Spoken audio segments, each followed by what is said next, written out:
It is Sunday, Sample Sunday, 51 degrees Fahrenheit here in the San Gabriel, what I gonna say, San Bernardino? No, not San Bernardino.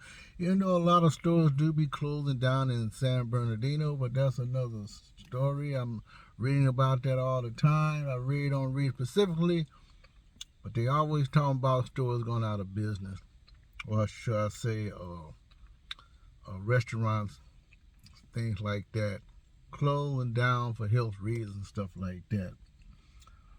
Anyway, it's San Gabriel, Pasadena, San Marino area. You know, not only is Jack in the Box expanding a lot of stores in Michigan, of course, they did talk about they would add like 50 employees per store. But I didn't know Jack in the Box bought Del Taco.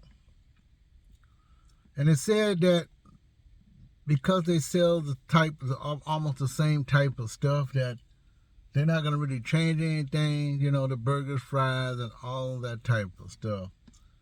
So I don't know if they're going to be selling it like together, but they bought Del Taco, and that's probably why Del Taco is probably still get stronger at certain moments. I know I've been going to Del Taco once in a while. They do have a lot of cheaper menu items.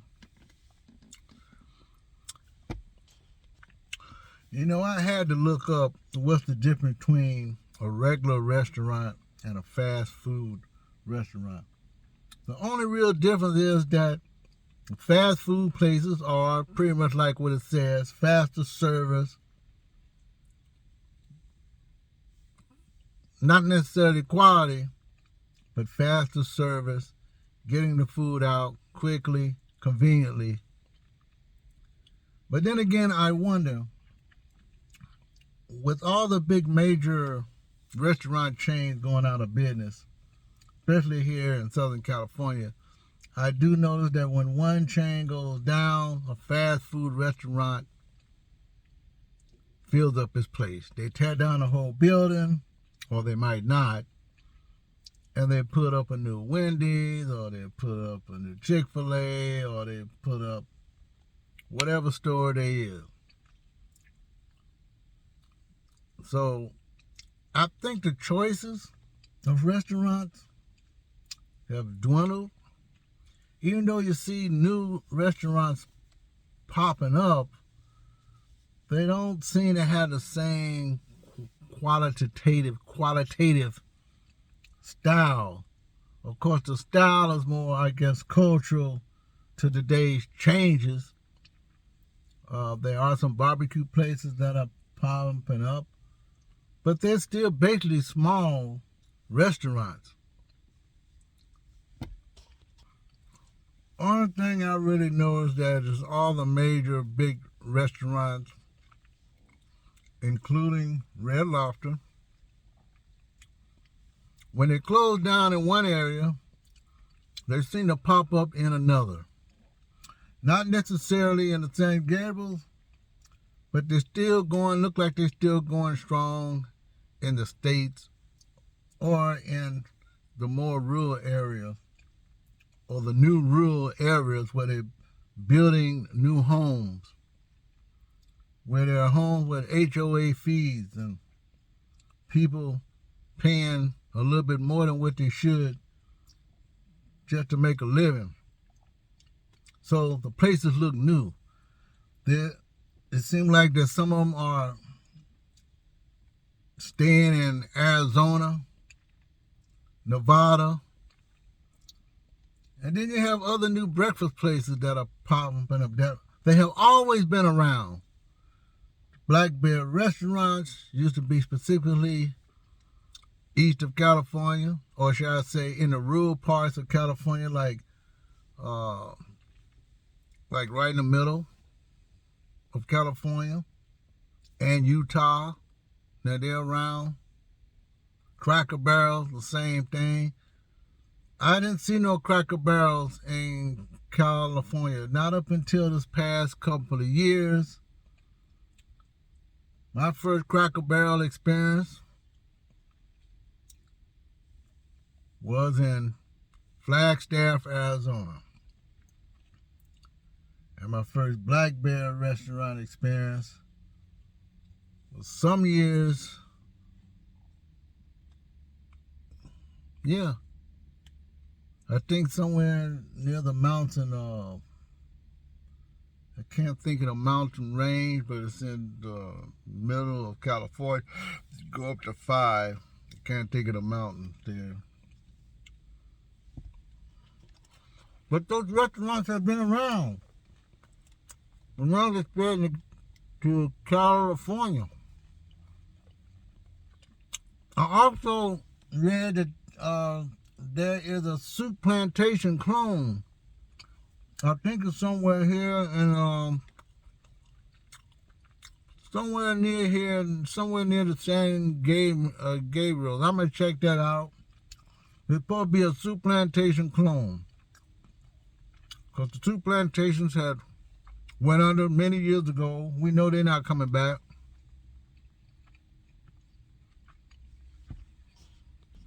Black Angus restaurant, lost a lot of them in the San Gabriel too. But they're everywhere else. You can find 1 or 2. So you can still see, even though you might have 1 Red Lobster, if you go someplace else, you might see 2 Red Lobster. But then again, they're having a problem, just like I said yesterday. Look like they're going to be up for sale. And speaking of Red Lobster, it seems like they're doing a pretty good business when I pass by at least one. But I remember a long time ago, that was the place to go.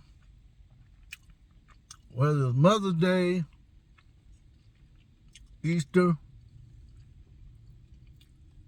you had to stand in line to get a seat. Now you have Outbacks. They're still around. Come and go. They're still hanging around. But I still got to use my points. I have some expiring points. You can't go to those places for breakfast, but you can still go to Starbucks.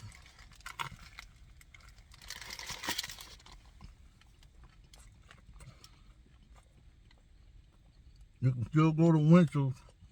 You can still go Panera Bread. You can still go to Coffee Bean and Tea Leaf. You can still go to Einstein. You can still go to some Mexican restaurants that are open 6:37 a.m. and still get a good breakfast. This is Robert Shaw. I'll see you in my next video. Got these egg bites and my cheese toast. I'll see you in my next video. Sample Sunday.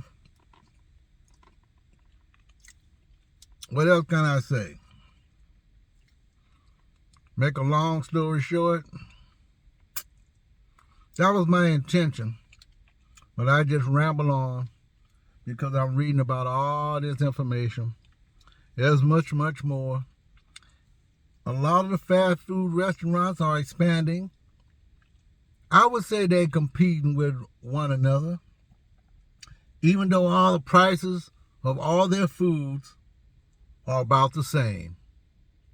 There ain't that much difference. I think it's a popularity thing. Sometimes when it comes to fast food, there's a little bit of difference. But when it comes to milkshakes, they're all expensive. $5, $6, $7. I don't care where you get it from. Same way with everything else you buy. They want your business. They want your app. And if you got that app, You just drive on through or walk in. Talk to you later, folks. I'll see you in my next video.